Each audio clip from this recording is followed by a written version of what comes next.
ద్రవ్యయజ్ఞాస్తపోయజ్ఞ యోగయజ్ఞాస్తథా పరే స్వాధ్యాయ జ్ఞానయజ్ఞశ్చ యతయః సంసితవ్రతాః.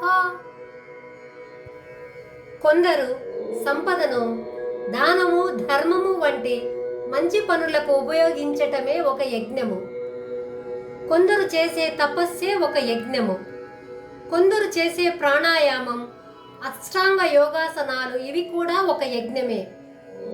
అలాగే వేదములను, శాస్త్రములను నేర్చుకోవటం, అందులోనున్న అర్థాన్ని బాగా తెలుసుకొని అనుష్ఠించటం ఇది కూడా ఒక యజ్ఞమే. ఇటువంటి యజ్ఞములు పాటించేవారు అందరూ ప్రయత్నశీలురు, దృఢవ్రతములు కలవారే అవుతారు.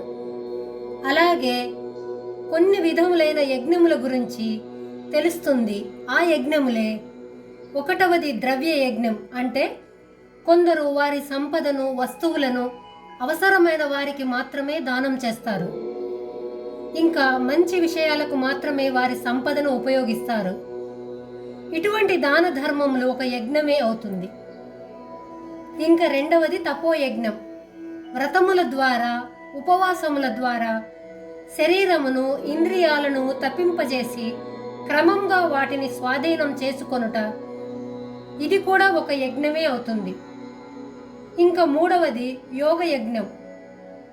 ప్రాణాయామములు అంటే యమనియమాది రూపమైన అష్టాంగ యోగాసనములు చేయటం, ఈ పద్ధతి కూడా ఒక యజ్ఞమే అవుతుంది.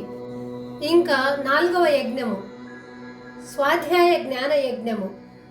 వేదాధ్యయనము, శాస్త్ర పఠనం చేయటం, అందులోనున్న అర్థం బాగా తెలుసుకొని ఆ ప్రకారంగానే బ్రతకటం, ఈ విధంగా నడుచుకోవటం ఒక యజ్ఞమే అవుతుంది. ఈ విధంగా మనుషులు వారి వారి సంస్కారము, అభిరుచిని అనుసరించి భిన్న భిన్నములైన మార్గములను చేపట్టి వివిధ రకాలైన యజ్ఞములను ఆచరిస్తూ చిత్తమును శుద్ధి చేసుకొని చివరకు పరమాత్మను చేరుకున్నారు. వీరందరూ యతులే అవుతారు. మోక్షము కొరకు భగవత్ సాక్షాత్కారం కోసం ప్రయత్నించే వారందరూ యతులే. సంసిత వ్రతాః అని చెప్పటం వలన దృఢతరమైన వ్రతములను చేయటం, కఠోర నియమాలను ఆచరిస్తున్న మనసులో జన్మ జన్మాంతరముల నుండి పాతుకుపోయిన జ్ఞాపకాలను బయటకు పంపిస్తున్నారని అర్థము. మనుషులందరూ ఈ శ్లోకంలోనున్న పద్ధతులు పాటిస్తే ఆరోగ్యం, ఆనందం, మనశ్శాంతి తప్పకుండా కలుగుతాయి.